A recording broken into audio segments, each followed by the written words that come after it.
ఇంటికి వెళ్ళి ఆ బ్యాగ్స్ ఇచ్చేవాళ్ళు. అది గొప్పగా నాకు ఎంతో సంతృప్తి ఇచ్చింది. అలాగే ఆక్సిజన్ దొరకని పరిస్థితుల్లో, ప్రభుత్వాలు కూడా చేయలేని పరిస్థితుల్లో, హాస్పిటల్స్ అన్ని కూడా చేతులు తీసిన పరిస్థితుల్లో నేను నా మిత్రుల సహకారంతో, నేను స్వయంగా నా అభిమానులతో వారం రోజుల్లో 32 ప్లేసెస్లో ఈరోజు ఆక్సిజన్ అందించడం జరిగింది. అలాగే కాన్సన్ట్రేటర్స్ ఇవ్వడం జరిగింది. ఇవన్నీ కూడా ఏంటంటే చెయ్యాలనే తపనతోటి. బహుశా ఇవన్నీ కూడాను నాకు ఈ రోజున ఈ అర్హత రావడానికి, ఈ అవార్డు రావడానికి నాకు దోహదపడిందేమో అనుకుంటున్నాను. భగవంతుడా ఇంకా నాకు ఈ శక్తి సామర్థ్యాలు ఇవ్వు, ఈ ఆలోచన ఇవ్వు. నేను అవార్డుల కోసం ఎదురు చూడను, అవార్డులు రావాలి కోరుకోను, లేకపోతే చాలు వాళ్ళ గుండెలు ఉండే ప్రేమ కంటే ఏ అవార్డు. ఇక్కడ విచ్చేసేటువంటి ఆహ్వానితులకు, కళాభిమానులకు, సినీ అభిమానులకు, నా అభిమానులకు అందరికీ హృదయపూర్వక నమస్కారాలు తెలియజేసుకుంటాను.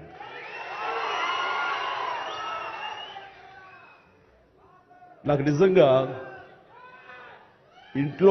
మా ఇంట్లో అడిగారు, పద్మవిభూషణ్ అవార్డు అనౌన్స్ చేయగానే చాలా ఆనందంగా, ఎంత ఆనందపడుతున్నారు ఏంటంటే, నిజంగా పద్మభూషణ్ అవార్డు వచ్చినప్పుడు నాకు ఉన్న ఆనందం అంతా ఇంత కాదు.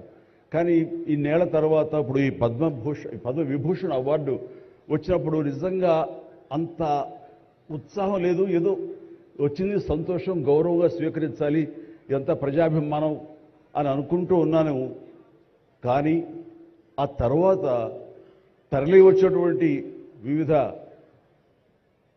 ప్రాంతాల నుంచి మనుషులు కానివ్వండి, వ్యక్తులు, అభిమానులు, సినిమా పరిశ్రమ నుంచి కానివ్వండి, రకరకాల అసోసియేషన్స్ కానివ్వండి, అలా ఎంతోమంది రాజకీయ ప్రబుద్ధులు కానివ్వండి, అందరూ గత వారం రోజులుగా ఎడతెరిపి లేకుండా వాళ్ళు ప్రశంసలు కురిపిస్తున్నారంటే ఆ ఆనందం ద్విగుణీకృతమైంది. ఎంతో ఉద్వేగానికి, ఎంతో ఇదిగా అయింది.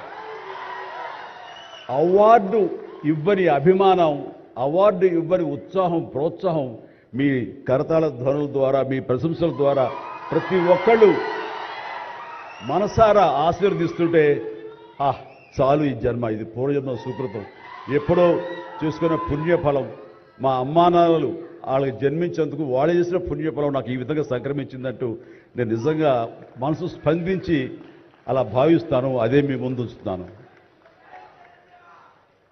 ఇక నాకు తెలిసి ప్రప్రథమంగా అవార్డులు అనౌన్స్ చేసిన వెంటనే ఒక ప్రభుత్వం స్పందించి వారికి ఈ రకంగా సన్మానం చెయ్యాలి అనే భావం రావటం అన్నది బహుశా ఎప్పుడు జరగలేదు.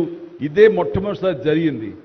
దానికి ప్రధానమైన కారణం యువకులు, డైనమిక్ లీడర్,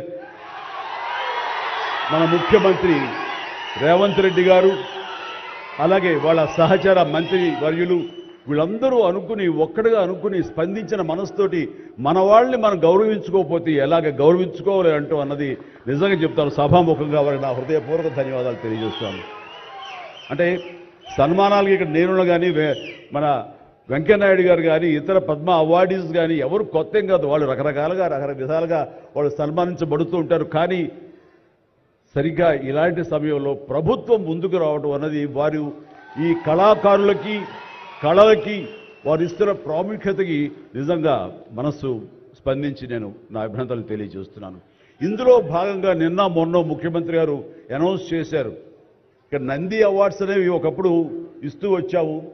నంది అవార్డ్స్ అనేది తర్వాత అదేదో గత చరిత్రలాగా అయిపోయి మాకు అందరికీ చిన్న డిసప్పాయింట్మెంట్ ఉంది అంటే ఇరు రాష్ట్రాల్లో కూడా.